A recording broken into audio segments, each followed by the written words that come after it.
most comets, as they come towards the inner solar system, they speed up both because of gravity, but also because of this thing called outgassing.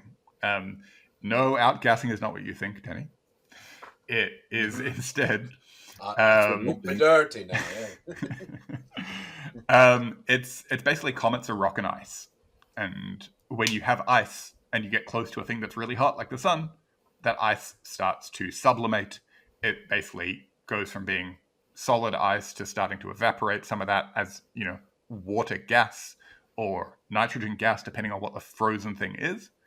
And then you lose mass to that gas, and then that, the fact that you're moving and you're losing material means that the rest of you speeds up. It's like pretty, yeah. And so that's what we have seen.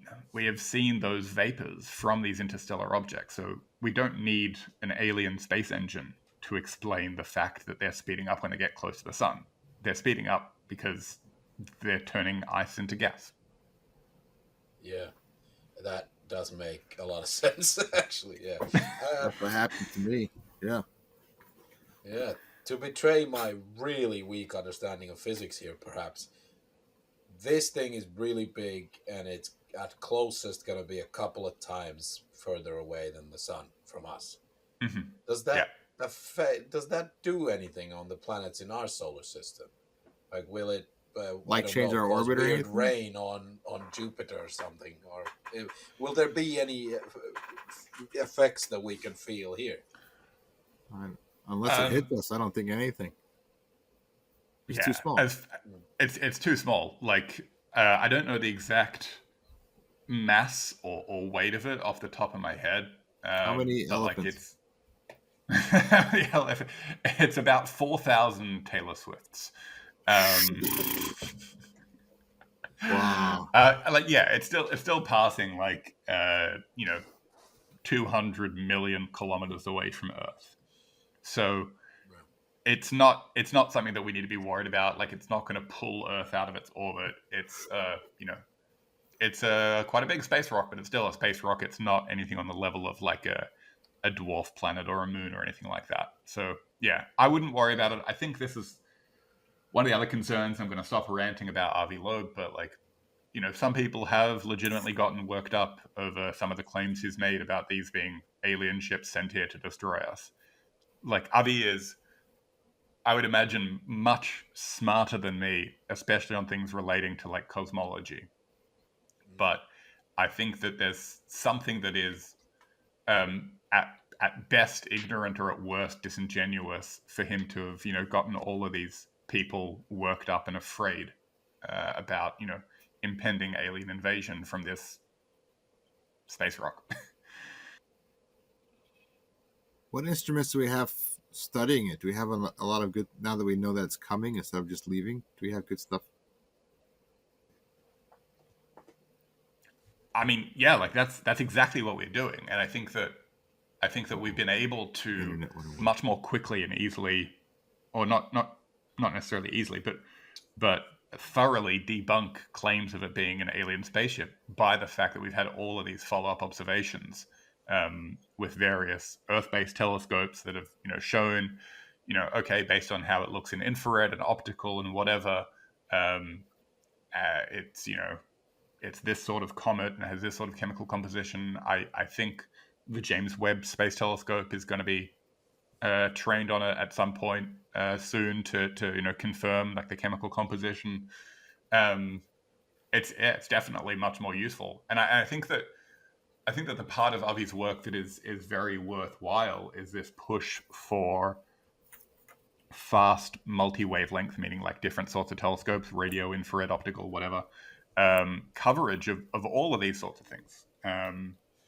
And as telescopes get better and better, like there's this telescope that's just being finished now in Chile. It's called the Vera Rubin Observatory. Speaking as we were before about female scientists who didn't get the respect that they deserved during their lifetime. So this is named after Vera Rubin, who basically found the first evidence of dark matter being a thing. And And the Vera Rubin Observatory is going to be conducting a 10-year survey called the Legacy Survey in Space and Time, LSST. And it's basically taking a picture of the entire night sky. I mean, incredibly high resolution, high sensitivity, looking at super faint objects every single night for 10 years. It has a raw data rate of 20 terabytes per night. Jeez. And yeah, it's hectic. And there are people who have already, even though the telescope is just about to switch on for its full survey, have already developed machine learning algorithms and various templates for matching and figuring out, okay, is this a space rock? Is this a satellite? Is this a planet, a star, whatever? This is a super useful thing to do, not just because we want to find aliens, we want to find anomalies, we want to find cool things, but for planetary defense, if you want to find a space rock that might not have been picked up otherwise and is heading towards Earth. It is a super important thing that we should be doing, that we should be funding, and not just because it's cool and interesting. Planetary defense is also, the NFL season is starting. That's also something perhaps the New York Jets could try.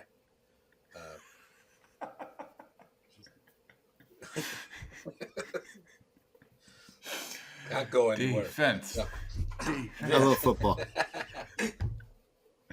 I love Australian football.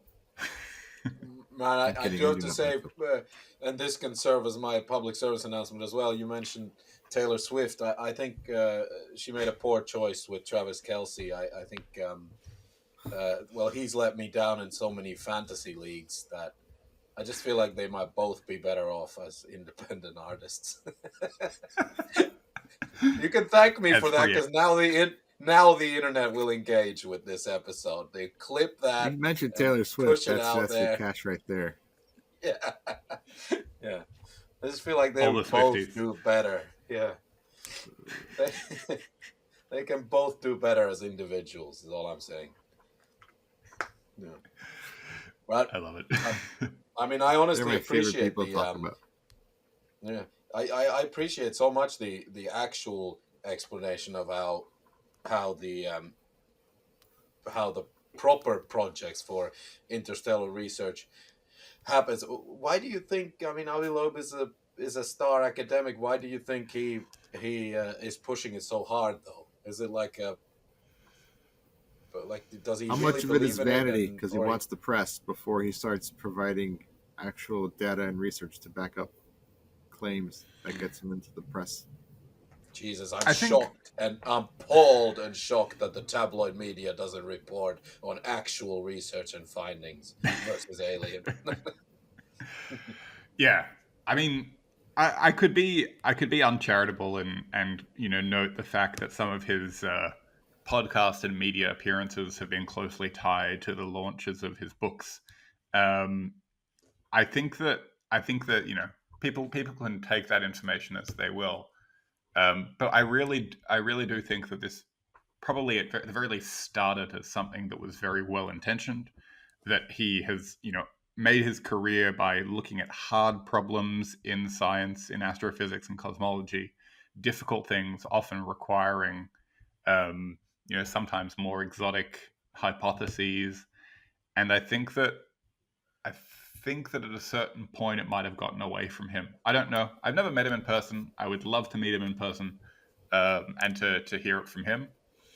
But yeah, I can't presume to know what his actual motivations are.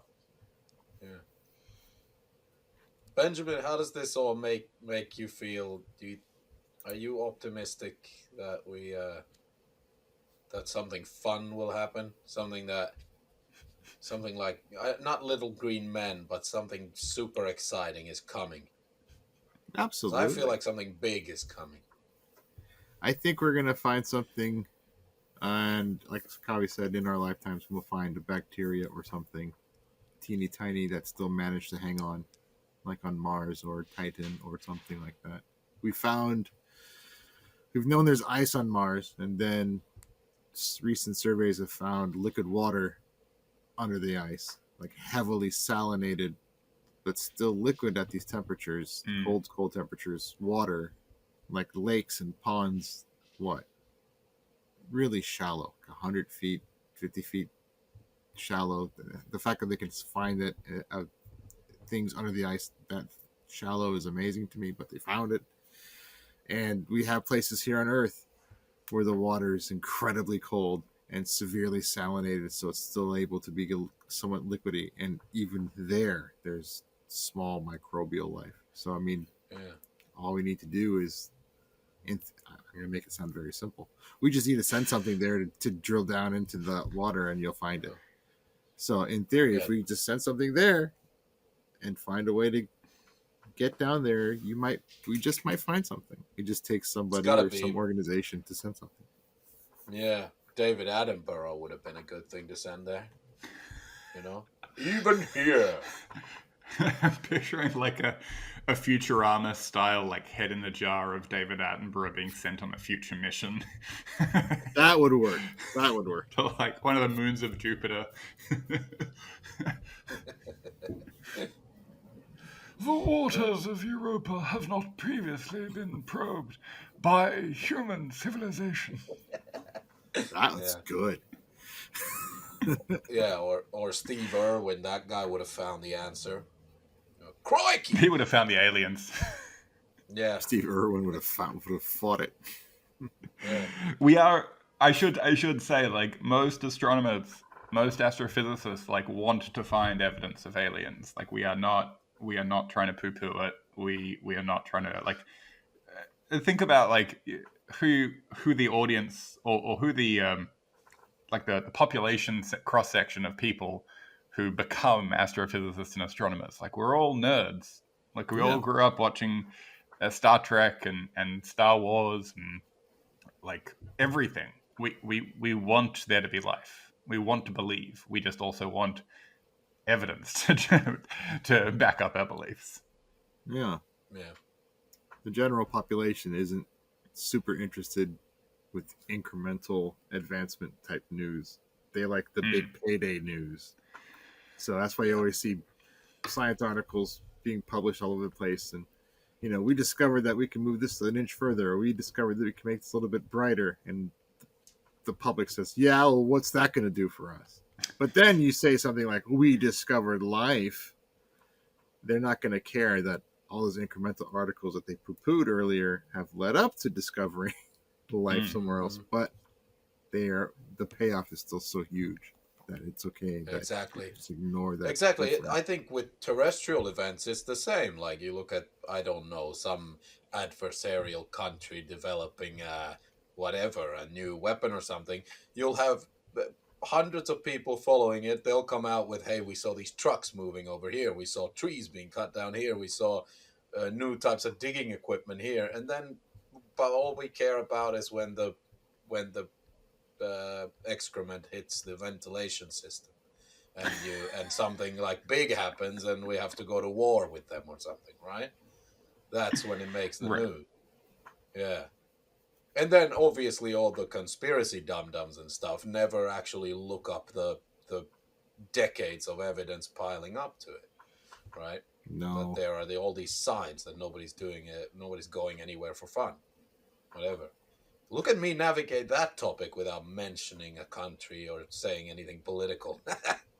I like that. That was well very done. very smoothly done. I like your term, conspiracy dum-dums. That's nice. Oh yeah, the internet's full of them. Conspiracy dum-dum. Yeah.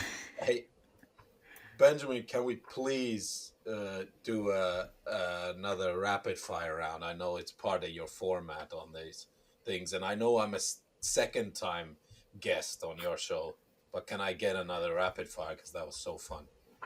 You want to do it again? Oh, anything you got. Okay. The questions and quipples bit. All right. I mean, you've already seen these questions. Yeah. Okay. I don't need the same ones. We can do it. I thought that might be a different one, but I don't want to be greedy. If I got to participate in that once. So. I think we could definitely ask you for like a soundbite comment on a bunch of different topics. Anything. Yeah. What would you say is your thought on the cosmic calendar? What does that phrase awaken for you? Well, for me, it was always overstepped on by the other types of calendars I had as a teenage boy. So my attention was drawn to the. I had David Hasselhoff, obviously, and and things like that. But but yeah, The David Hasselhoff pinup. Yep. Didn't yeah. we all?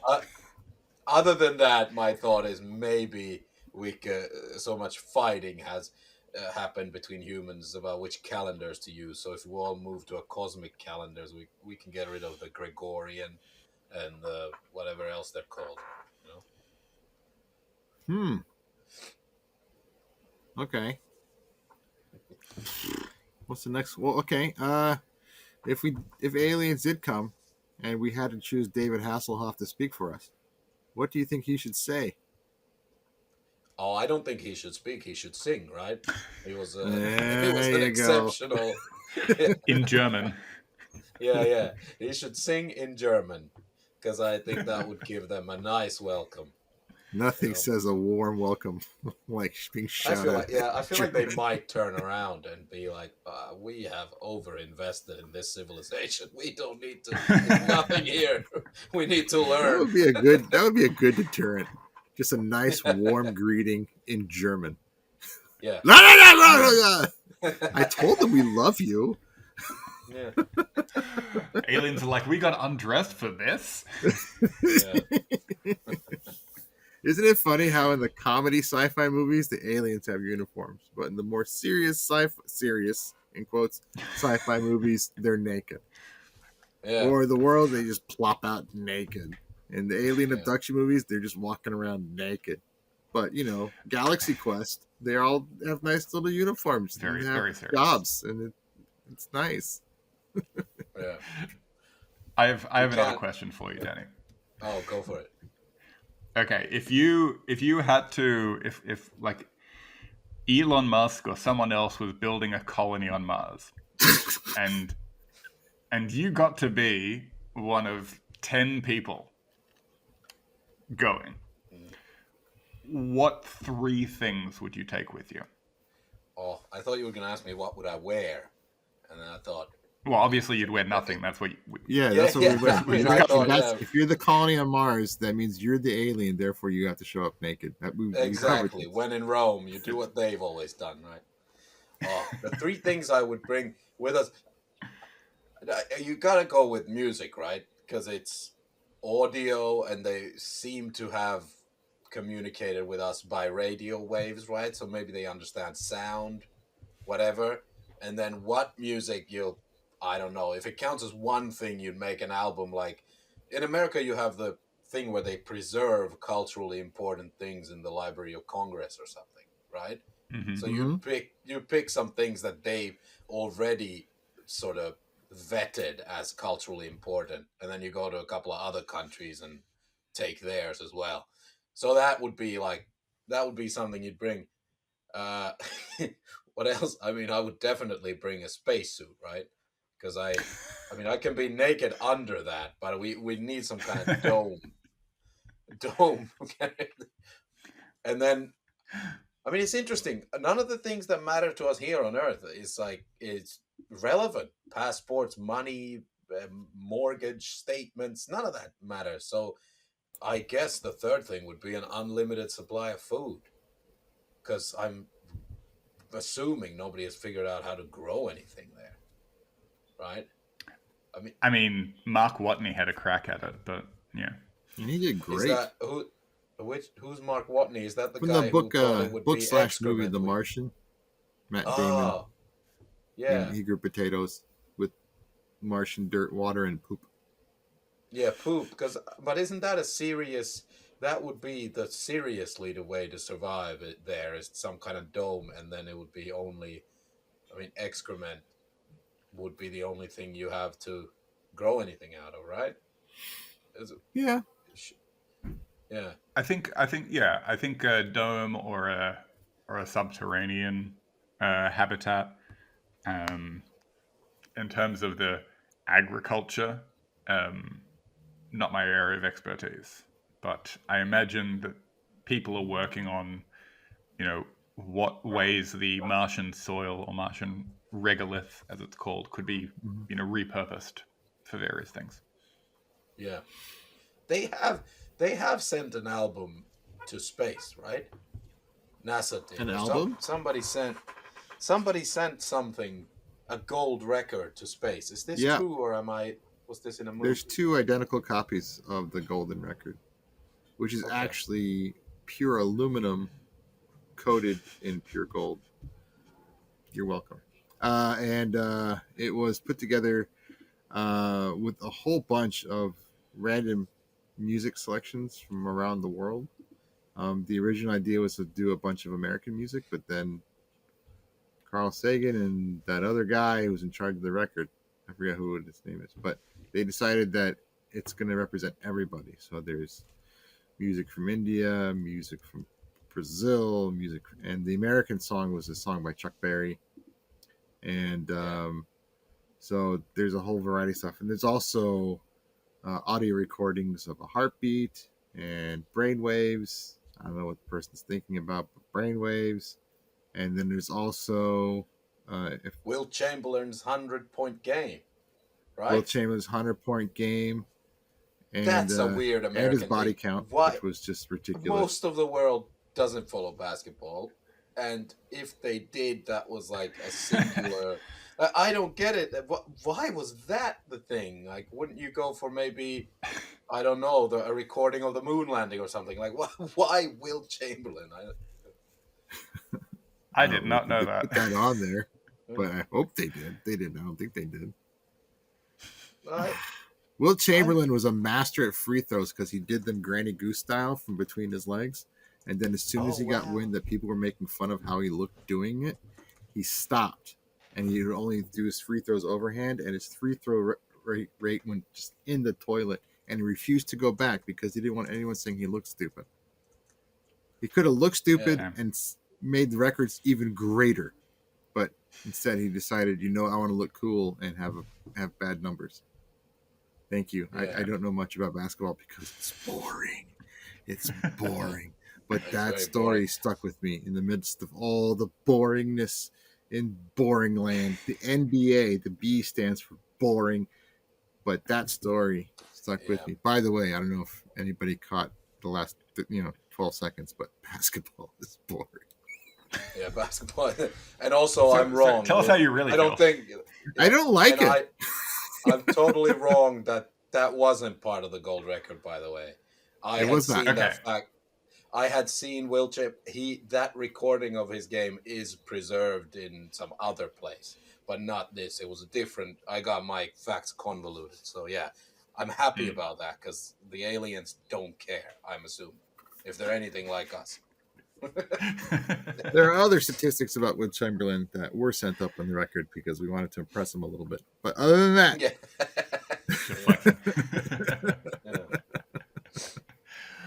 Well, thinking of things that are somewhat fictitious, what's your favorite sci-fi, Danny? I don't think we've spoken about this. Yeah. Well, yeah, I never liked sci-fi as a kid. That's the problem. It's been covered. My lack of sci-fi understanding but I mean, just I'm a closed-minded person, right? Nerds are open-minded and intelligent, right?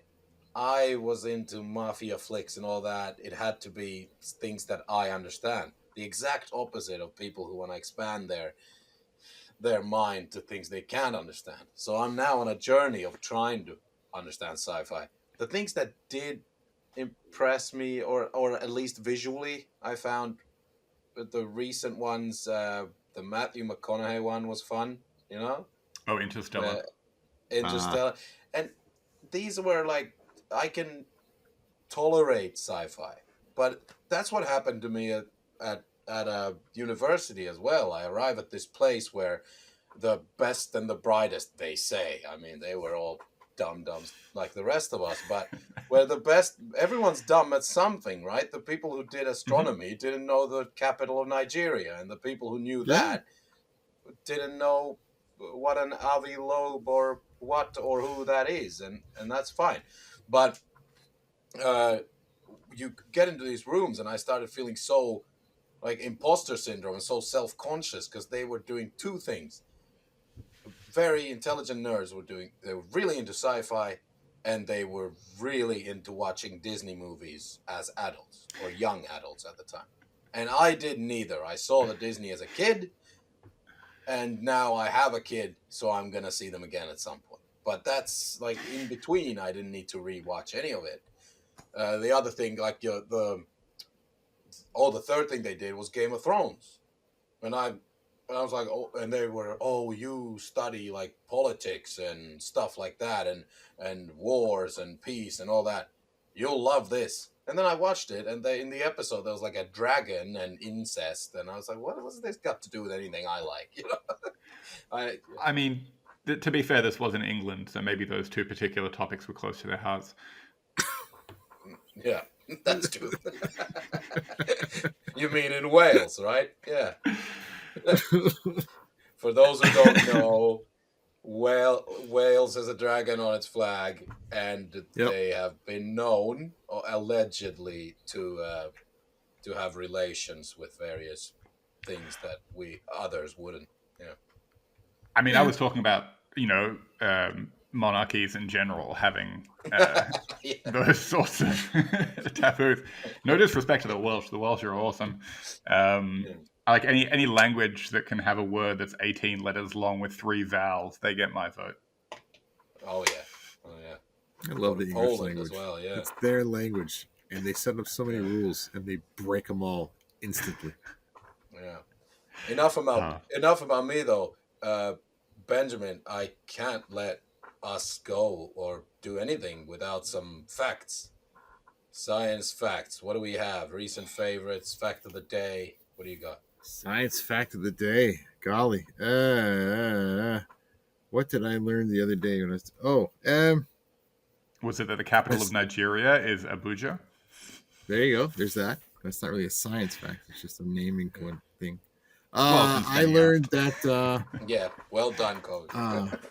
my son's name is Owen, and he's a little bit of a prankster. And I learned that on his birthday in 1974, so he wasn't around yet, neither was I, but there was an astronaut, Owen, on Skylab 3, and he pranked NASA into believing that his wife was up there with him. He sent down a photo of his wife in a uniform preparing food somewhere in the little Skylab station that they had. And when they radioed up what's going on, his wife answered back, "Oh, sorry to get in the way, fellas. I'm just trying to make these boys something to eat before they start their day." And they were still stumped because they saw a photo and then they heard her on the radio. And then astronaut Owen, whatever his last name was, got on the radio. "I'm just kidding with you. It was a prank. I took a photo with my wife before we left. We took a pre-recording of her voice before we left, obviously, and I just took this opportunity to send it down." So for a couple of minutes, NASA was genuinely kind of thinking, there's someone else up there? But no. Well, there had been successful freeloaders on space rockets. Elon's rocket had a mouse on it. Is that real, or was that a fake video? When there was Elon a had a mouse riding. I don't think Elon sent anything living. He sent his car. So that's a thing. Yeah. Well, there is a conspiracy theory about that. Oh, he sent his car. Yeah. What's the conspiracy theory about the car? So like there's a spaceman sitting in the driver's seat of a car. Right. Oh, I know this theory. Yeah. it's just like, allegedly an empty spacesuit. But no. But the conspiracy is like, what better way to dispose of a body than in plain sight sending it to space? It's a rival of his or some such thing. Yeah.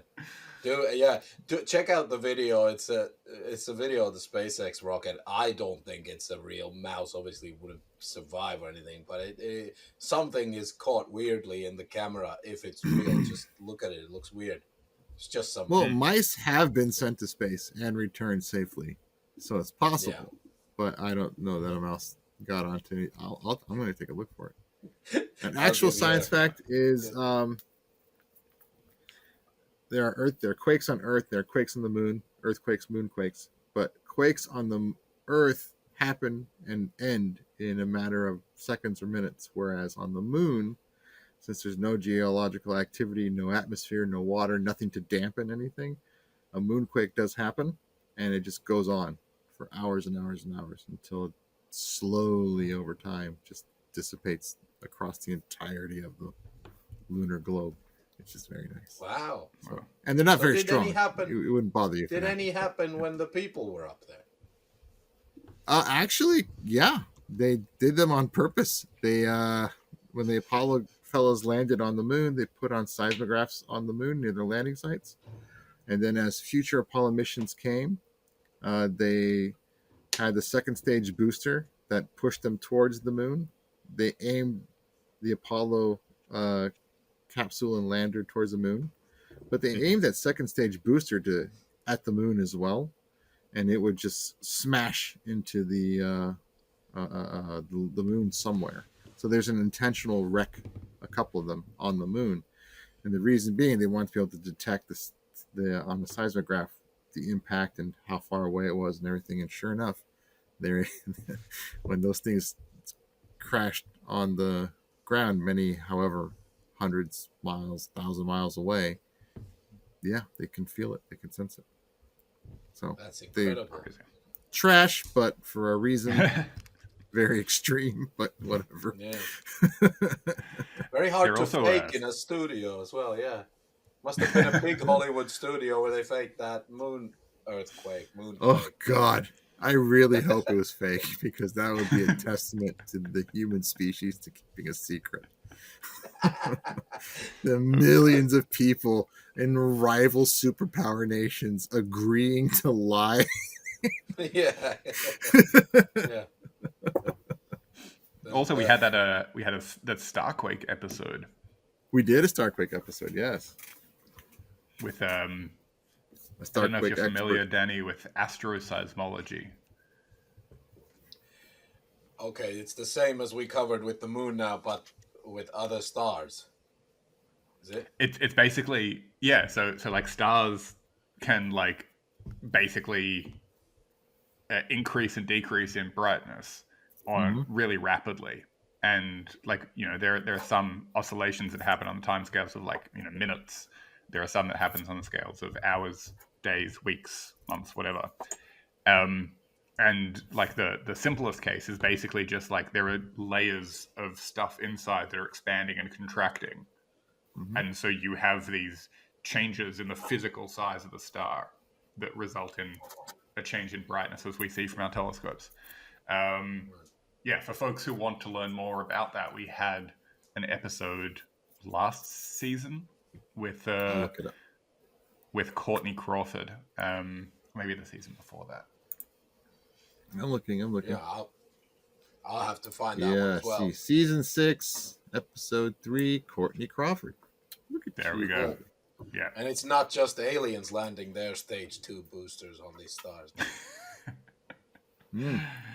Not as far as we can tell. No, yet. Yeah, is that? Yeah, I won't sleep tonight because of all the thoughts I have in my head. I'll probably have to lull myself to sleep with some Courtney Crawford or something, who sounds like a pop star, but he's a scientist apparently. Kovi, I'm gonna shock you here. You know how on Talking Ass, at the end we do have to have public service announcements. I've given mine. You gave yours last time, so you might have prepared something. Therefore, we have to shock Benjamin here and put him on the spot. Public service announcement? Public space announcement. A public space announcement? Oh my God. All right, public service announcement. Let's do a space. If you come across a loudmouth flat earther in public, blow their mind and just suddenly agree with them. Just, yeah, Yeah. you're right. Let them think they've made a difference. Let them put a little Yeah. number in their little checkbook. We got one more. But then don't actually believe it. So their numbers are wrong. I don't really. I feel like that the internet has such a great sense of humor sometimes. Surely that's all a group of people who got together and like this isn't real. They wanted to. That's a conspiracy about a conspiracy. Surely people had to conspire to get together to conspire that the Earth is flat. The conspiracy Let me be a conspiracy dum-dum here for a second. Yeah, I mean, isn't it likely that they thought, like, let's make fun of the second dumbest people on Earth? Number one being the people who think it might be flat with all the evidence we have. Second dumbest would be the people who get really angry when we suggest seriously that is. So I'm thinking, wouldn't it be a bunch of people from the third group who waste their time making people angry on the internet, pretending that they're in the first group of dum-dums to make the second group angry? Yeah. That is... I'm doing math. Yeah. I said what fraction? What's that? Yeah. What's that movie with Leonardo DiCaprio when they're going into dreams and what is it called? Yeah, that's the Inception version of conspiracy theory. Yeah. What if there's this group that really secretly got together to be this group, which really got together to make fun of that group? That's what I mean. Yeah, exactly. It's 13-year-old boys all the way down. All the way down, 13-year-old boys. It's funny. And then I said this, and then they bought it. Yeah. Who was it who said it's turtles all the way down? Or tortoises? What? A really smart person? Yeah. It was that guy who got to the edge and looked over and saw the turtles. He got past the NASA military and to the South Pole wall, and then he looked over with his Mount Everest climbing gear, and he saw, yeah. I think there are some elements of it. Like I think it relates to flat Earth, but I think there are also elements that like date back to like Hindu mythology of like the world turtle that we're all sitting on. I don't know who the first person to use it in this context was. That's one of my favorite things about the flat earthers. They all agree on one thing, that the Earth is flat. But then you ask one group, you ask them what's above us. Then the answers there's a variety of answers. What's below us? All absolutely. Right? Some people say it's turtles. Some people say it's elephants. Some people say it's nothing. Some people say it's more Earths. Whatever. It's just like. Well, so that actually kind of supports Danny's theory. That's just a scam. Yeah. Well, the scamming of scams. Yeah. I think there's perhaps some strong evidence that the Earth might be an oblate spheroid. It is an oblate spheroid. Yeah, I'm shocking you with my science words. I saw your faces. Love it. I love it. Yeah. I worry though, Danny, because at a certain point, like you won't need us anymore. Once you learn too much about science, I think you are, you pretend to be a dum-dum, but you're really secretly quite smart. His little science fuel tank is like slowly filling up. I mean, it's an oblate spheroid falling at terminal velocity. I mean, if I said that in a flat earther conference, they would view me as an adversary and like, oh no, that was. I would happily stand beside you and fight them. Yeah. My response anytime someone tells me the Earth is flat is just like, here, I will pay for you to bungee jump off the edge. Like I will hire an expedition. I will drive you, sail you, fly you to wherever you need to go, so that you can look. You can see that there's no edge, and then you can just sit the heck down and stop proliferating this. I think the best flat earthers are the ones who do the actual experiments to just prove it, and they end up proving that the Earth is actually round. But then they think, no, something's wrong with the materials. Like, no, you just prove something that's right. if it is flat, we know what the edges are. It's the places where no one goes. So that would be North Korea, Delaware, Wales, Belgium. I mean, those are probably the four corners. Yeah, that's probably it. Yeah. Yeah, that makes sense. Yeah, no one's ever marketed any tourism to any of those places to me, so they There's must also be the hidden edges. there's also the Earth is growing. The conspiracy people, they think the Earth is swelling from the inside because it's creating mass out of nothing, and the proof is lakes come in threes. What? I've seen that. What? That's one. That's another one. Yeah. Wait, This but is the hurting Earth, my head. in some places, the Earth is growing height, where the plates are pushing together and mountains. Well, of course, are growing. that's happening. But the Earth Yeah. as a whole is expanding from within because matter just comes into being. No. And if your proof is that it's as it's stretching, the crust is ripping open, and that's where lakes come from. It's like, no.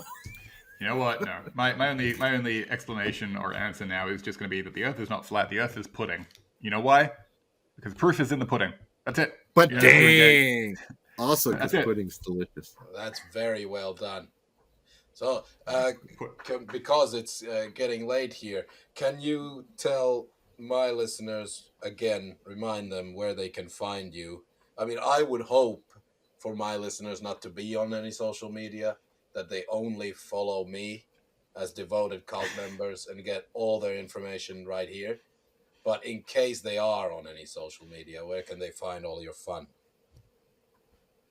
It doesn't matter where I am, just as long as you know that once in a while I'm on the Talking Ass podcast.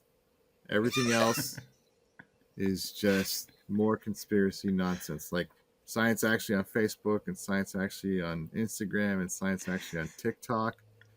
I might say these things, but it's all just smoke and mirrors. I'm just some random person who shows up on the only podcast that matters, Talking Ass, once in a while. Wearing science socks. See, I'm a professional too, wearing science socks, right? Love that. Well, yeah. What about you, Kovi? Yeah, folks can technically find me on all of the terrible social media platforms that nobody should be wasting any time on. I am technically there every so often, come in and out, but you can find us there. You can find the Nerd and the Scientist podcast if you're not already listening to this episode on it, and you're coming over from the cult of Talking Us. You can find us on Spotify, Google Podcasts, and wherever you normally get your podcasting joy. You can also see our beautiful faces on YouTube or on the TikTok if you so desire. And That's right. Facebook video. That's where I watch your faces. Oh yeah, I started putting them all up there now, and so Yeah. Because that Right. place is a cesspool nowadays, Facebook. And when your videos come up, it's like a break from all the nonsense. It's like, okay, here, I'll just press on this, you know?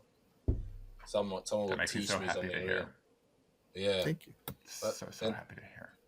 Thank you so much for having me / me having you again. Thank you. In the Thanks for in the the most co-padding. innocent way possible. It was a pleasure Yeah. to be had. Yeah, and my show, Talking Ass, it's everywhere. Best way to go is go to the website. It transforms your life, and then you pay the very modest fee of £500 a month, and then you get for that you get me. You know? That's right. Well Yeah. worth it. It's a bargain. That's just the All right. intro level. If you guys want to go higher, there's a VIP package. That's just ridiculous. I mean, I learned it from Scientology. You go, you got to pay for the next level, right? You got to hold the cans, and then poof, Yeah, you go. you go into the soul graveyard in Hawaii or something. Yeah. All right. All right. Well, Thank you, Danny. We'll let you go to sleep.